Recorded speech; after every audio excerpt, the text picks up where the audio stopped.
The following is a presentation of the Eagles Sports Network. Well, Catawba is the front runner right now in our league. They're playing extremely well. Started off early when they beat a team out of the Southern Conference, and that's always a feather in the cap of somebody out of the South Atlantic Conference. Their quarterback is playing extremely well at a high level. They've got two running backs that are both threats, two outside, maybe three outside receivers that are very, very good football players. So we've got our hands full. We've got to be a sound defensive effort. We've got to maintain what we've been doing, and that's get after it up the front and move the line of scrimmage. But Catawba on defense, gosh, I think they've turned 6 or 7 starters, 1 or 2 backups that played quite a bit last year. So they are a sound. They are the best football team we played up to this point, no doubt about it. But they're very sound in what they do. I think they've allowed just 4 trips inside their red zone defensively all year. Averaging about 10 points a game, giving up 10 points a game, yeah. What makes them so sound defensively? Is it experience? Is it scheme? Well, it's part of experience. They've got great size on defense. Their front, their linebackers, they've got some outstanding players. It's good to see some of them that are going to be seniors, all right? But those guys can play. Curtis does a great job with their defense, as he always has, and they're very sound in how they try to execute. They're not going to leave an opening. You know, they've got something covered up on the back door or whatever, so they're a good football team. You talk about Curtis Walker. It's the 15th time you faced him, either as a player or as a coach. How's he changed from his first run there as defensive coordinator, late 90s, early 2000s, to now that he's the head man in charge? Oh, I think he's a lot the same. He's Curtis. He's a good guy, good man. Does a great job with their football program over there. Has kept them even keel throughout the years. But it's pretty much the same. It's the same as it was when he was a player there, when David Bennett was a head coach, when he started working for David, who did a great job at Catawba. And then when he went to Coastal and came back. So they are, like I said, they're a good football team. They're well coached. They're a great challenge for our kids. You look internally, back-to-back frustrating losses. How do you keep the positivity, the believe mindset flowing? Well, we had a good talk about that after the game, and we had a great talk about it yesterday. You know, there's 2 choices that you make in adversity. It either makes you weaker or it makes you stronger. I walked into a Sunday school class. We talked about this on the show. I walked into a Sunday school class Sunday morning, and one of the verses in there says, being a child of God doesn't prevent you from having adversity, but it enables you to overcome it. Believing and having faith gets you to handle adversity the right way. We're going to face adversity. Anybody can be right up there at the top, and everybody can be, yeah, when you're rolling along. It's when you hit a speed bump every now and then. How do you handle that? And I told our kids yesterday, just point blank, you either handle it like a little boy or you handle it like a man. Top 2 defenses in the league in terms of points per game and yards per game. What's ultimately going to be the difference maker on the defensive side of the ball? I think it's like it is for them as well as us. It's preventing the big play. You want to make people earn everything they get. If you do that, you're hoping that you're going to make a play on defense, that they may make a mistake. The same way they would look at us on offense. When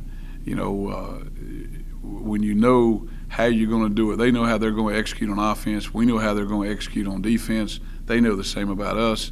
It's a matter of taking care of the football. We went over there last year and had 450, something like that, yards of offense, but that doesn't count when you have 5 turnovers. So when we got the ball down the field, had trouble getting touchdowns and had to take field goals, and ultimately that was the difference in the game. Kyle Kitchens is as good as it gets in this league, 7.5 sacks already this year. What makes him such a difficult guy to block? Well, his athletic ability. He's confident in what he's doing. He can make a mistake and have the ability to cover back up for it. He's just an outstanding defensive football player. What's the biggest challenge for the offense this week going against this top defense? Our offense versus their defense, you've got to be able to put yourself in a position to block them, but you've got to maintain a block. We need just a little bit more as far as maintaining those blocks so that we can help continue drives a little further. we talked to our football team about starting 3 or 4 years ago was have a 4-yard mentality. You know, you think, well, Coach, that's not very high, but hey, a 4-yard mentality 3 times moves the chains. A 4-yard mentality gets you in a position maybe to have a 40 or 60-yard play. But we're coming up too many times at 3 yards and 3.5, and we need to have that 4-yard mentality to help move those chains and keep drives alive. Offensive line, we talked about at the beginning of the year. How have they graded out through 4 games so far? Well, obviously, you know, when you score 40-some points in the first each 2 games, you know, we still made mistakes that we didn't grade out as high as we need to be grading, and that hasn't changed. And that's the part, the biggest difference. When you're talking about 2 sophomores, a redshirt freshman, another guy's an upperclassman but hasn't ever played, you know, we've got to get better and get better in a hurry. There's got to be an urgency of honing my task, getting better at my task. I know what my job is. This will be the 5th game of the year. We've got to see things a little bit better. The same way on our defense, but you talk about kids playing football when you play at the college level, you have to increase your football IQ. You have to see, if you're going to be a successful offense, you got to see things before they ever happen.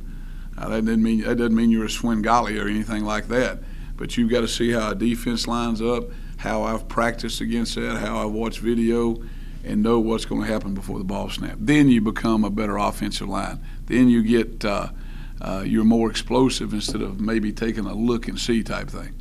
Back-to-back weeks, you enter halftime with a lead, and then the third quarter doesn't really go your way. Is there something that you guys can do as coaches to change the mold in the third quarter? Well, when we started the third quarter Saturday, I thought we'd change that mold. I thought we were there, brother. We addressed it all during the week. We addressed it at halftime. The kids were excited and ready to go, and we take it down the field. We make a mistake, and we fumble the ball into the end zone on a kid that's making a great play, making a great effort to score a touchdown. I wish they'd tackled him at the 5. All right, but that didn't happen. So, yeah, I think we made a point to them Saturday that, hey, we were going to call things wide open. We had a lead. We weren't going to sit on the lead to play to keep them getting beat. We were going to do the same on defense. You know, any time it doesn't go well on offense, that's Mike Turner's fault. If we don't score in the third quarter, that's my fault, Bo. I got to do a better job. So we got to get better, and we got to go with it. You kind of touched on the receivers, Keon West, Sam Mobley earlier. Neither one of them are exceptionally big, but certainly have speed to burn. What sticks out to you about West and Mobley? Well, it's their ability to get open. Not only their ability to get open, but they've got a first-rate quarterback that's standing back there getting them the football. They make plays. Okay, that quarterback allows them to make plays. And in football, execution is one thing, Michael, but making plays is another, baby. You know what I mean? You can execute to a certain point, but you've got to have guys that know, hey, this is your time, you're called on, you got to make a play. And that's what they're doing right now. They've kept pretty good care of the ball throughout this season. Only 2 interceptions, 2 fumbles lost on the year. How does your defense need to work to cause a little chaos? Well, that's one thing we're always trying to get out of our defense is more turnovers.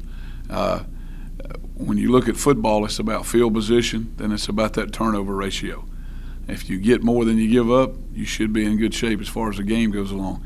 But you know, we want our defense to get more turnovers. We want them to turn the ball over in great field position, and at the same time on offense, hey, you know, we're 2 or 3 fumbles away from being this, and we're a punt return and a kickoff return mistake away from being this. So we could be sitting in the catbird seat also.